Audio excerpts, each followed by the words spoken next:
One Step Ahead presents Easy Learning for Students. Our topic is Lev Vygotsky's Sociocultural Theory. In early 20th century, a Russian psychologist named Lev Vygotsky developed a theory of cognitive development in children known as Lev Vygotsky's Sociocultural Theory of Cognitive Development. Lev Vygotsky believed children learn about their world through physical interaction. Physical interaction is one of the most important and common features of human motor behaviors, such as handing over objects, handshaking, dancing with a partner, moving heavy objects. Vygotsky's sociocultural theory asserts that learning is an essentially social process in which the support of parents, caregivers, peers and the wider society and culture plays a crucial role in the development of higher psychological functions. In Vygotsky's system, children's cognitive development is affected by culture in two ways. First, children acquire most of their knowledge, the contents of thought, through culture. In addition, not only does culture teach children what to think but also how to think. Intellectual growth emerges out of a dialectical process in which problem-solving experiences are shared with parents, teachers, siblings, peers etc. Dialectical method is a discourse between two or more people holding different points of view about a subject but wishing to establish the truth through reasoned argumentation. Dialectical thinking refers to the ability to view issues from multiple perspectives and to arrive at the most economical and reasonable reconciliation of seemingly contradictory information and postures.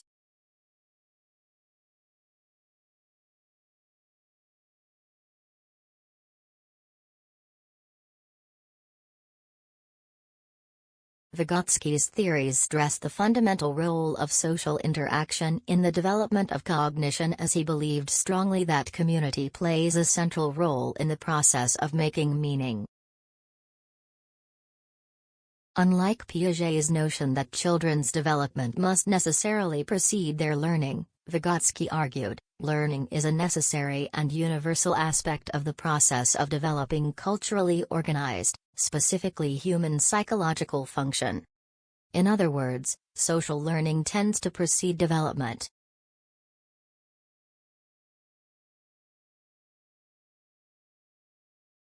According to Vygotsky, learning has its basis in interacting with other people. Once this has occurred, the information is then integrated on the individual level. Vygotsky was a contemporary of other great thinkers such as Freud, Skinner, and Piaget, but his early death at age 37 and the suppression of his work in Stalinist Russia left him in relative obscurity until fairly recently. As his work became more widely published, his ideas have grown increasingly influential in areas including child development, cognitive psychology, and education.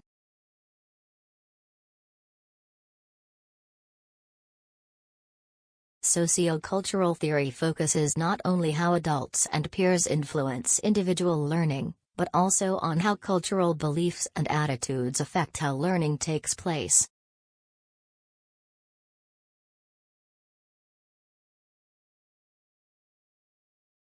According to Vygotsky, children are born with basic biological constraints on their minds. Each culture, however, provides tools of intellectual adaptation. These tools allow children to use their abilities in a way that is adaptive to the culture in which they live. For example, while one culture might emphasize memory strategies such as note-taking, another might use tools like reminders or rote memorization. Children can solve some problems by themselves, yet other more challenging problems require help from social agents. Vygotsky named the difference between what children can and cannot do by themselves as the zone of proximal development.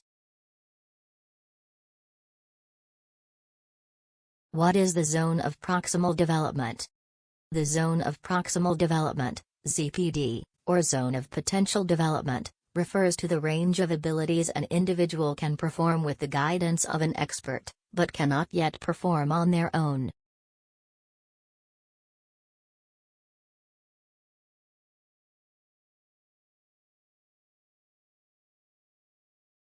Stages of ZPD. There are three distinct categories where a learner may fall in terms of their skill set.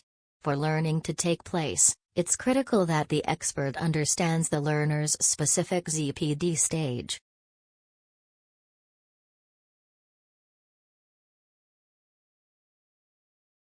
Task. A learner cannot accomplish with assistance. Tasks that are outside of the learner's ZPD are those that are unable to be completed even with the help of an expert. If the task isn't within the learner's ZPD, the expert may look to decrease the level of difficulty and find tasks that are more appropriate given the learner's skill level.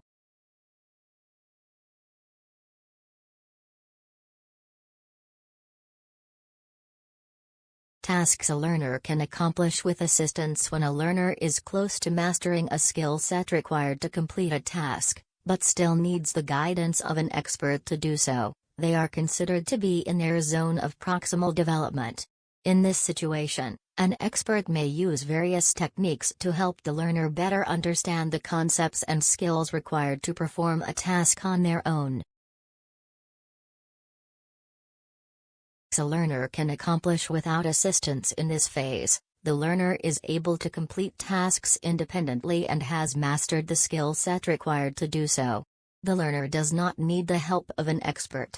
When a learner has reached this stage, the expert may increase the task difficulty level in order to find the learner's next ZPD and encourage further learning.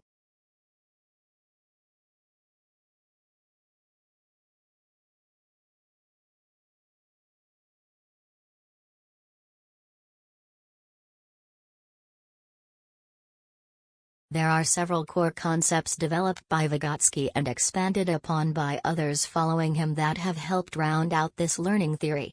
The success of this learning process involves the presence of someone with the knowledge and skills to guide the learner's supportive activities, known as scaffolding, provided by the expert that help guide the learner's social interactions that allow the learner to work on their skills and abilities. Scaffolding theory. When a child is in their ZPD, an expert will provide them with appropriate assistance to help them accomplish a new task or skill. Activities, instructions, tools, and resources that are used to aid in this learning process are known as scaffolding.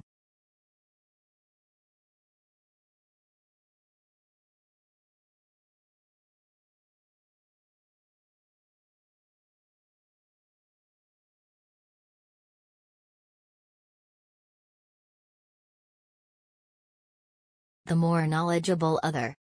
The more knowledgeable other is someone who has a higher level of knowledge than the learner and is able to provide them with instruction during their learning process. While a child might not yet be capable of doing something on their own, they are able to perform the task with the assistance of a skilled instructor, which may include a parent, a teacher, another adult, or a peer.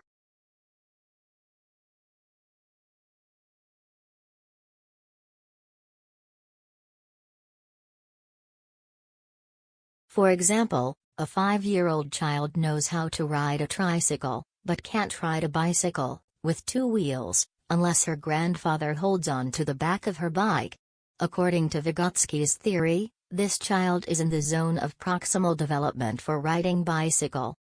With her grandfather's help, this little girl learns to balance her bike. After some practicing, she can ride the bike on her own.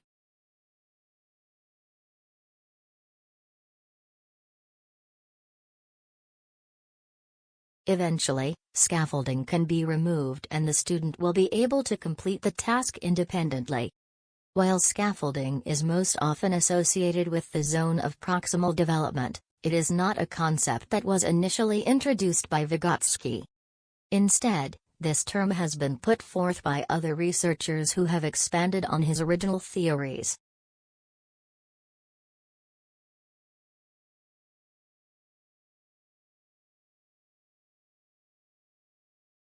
Vygotsky's concept of zone of proximal development underscores Vygotsky's conviction that social influences, particularly getting instructions from someone, are of immense importance on the cognitive development in early childhood.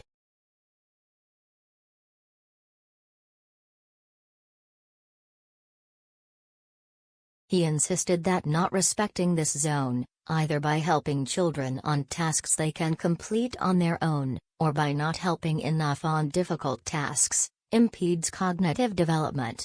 Ideally, people interacting with children initially should guide most of the problem-solving process and eventually transfer this responsibility to the child. Vygotsky's thinking and speech. Vygotsky's work examined the interrelationship between language development and the thinking process. He believed younger children primarily used speech to think out loud, but then gradually evolved a silent inner speech as they acquired mental concepts and cognitive awareness.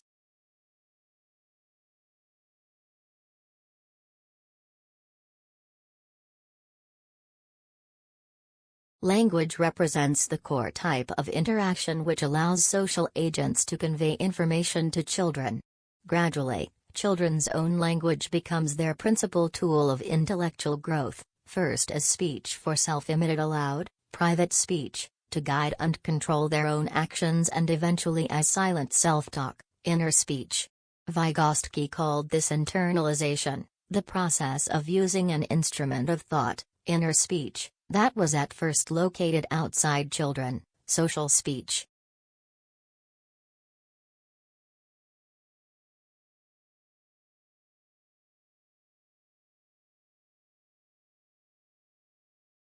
Sociocultural theory. Sociocultural theory has gained popularity in recent years, particularly in educational settings. Here's how this theory can be put into practice in the real world.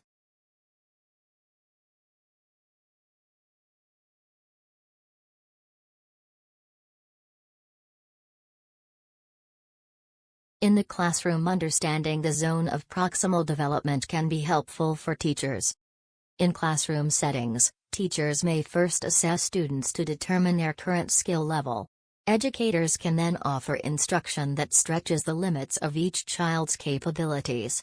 At first, the student may need assistance from an adult or a more knowledgeable peer, but eventually, their zone of proximal development will expand.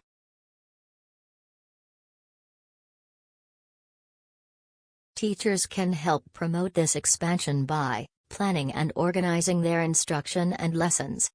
For example, the teacher might organize the class into groups where less skilled children are paired with students who have a higher skill level.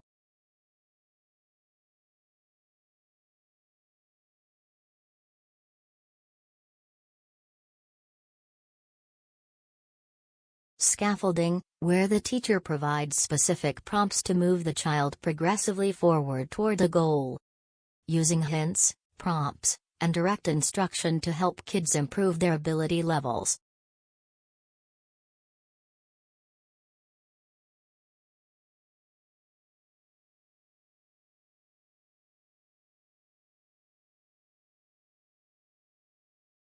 In socialization and play. Vygotsky's theory also stressed the importance of play in learning. Teachers and parents can use this knowledge by providing children plenty of opportunities for play experiences.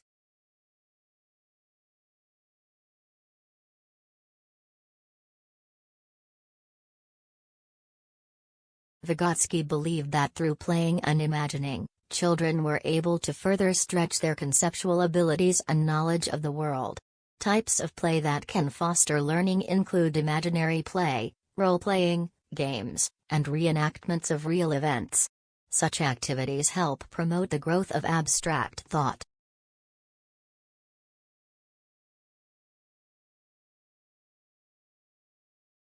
Major contribution of Vygotsky's theory of cognitive development in children is the acknowledgement of the social component in both cognitive and psychosocial development. Due to Vygotsky's proffered ideas, research attention has been shifted from the individual onto larger interactional units such as parent and child, teacher and student, brother and sister, etc.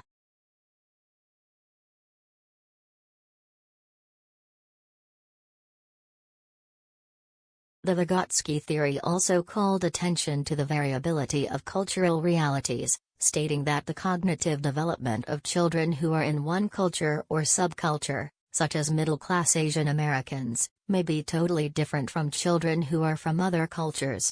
Therefore, it would not be fitting to compare the developmental milestones of children from one culture to those of children from other cultures. Viewers, if you liked this video, don't forget to click on like button and subscribe to our channel.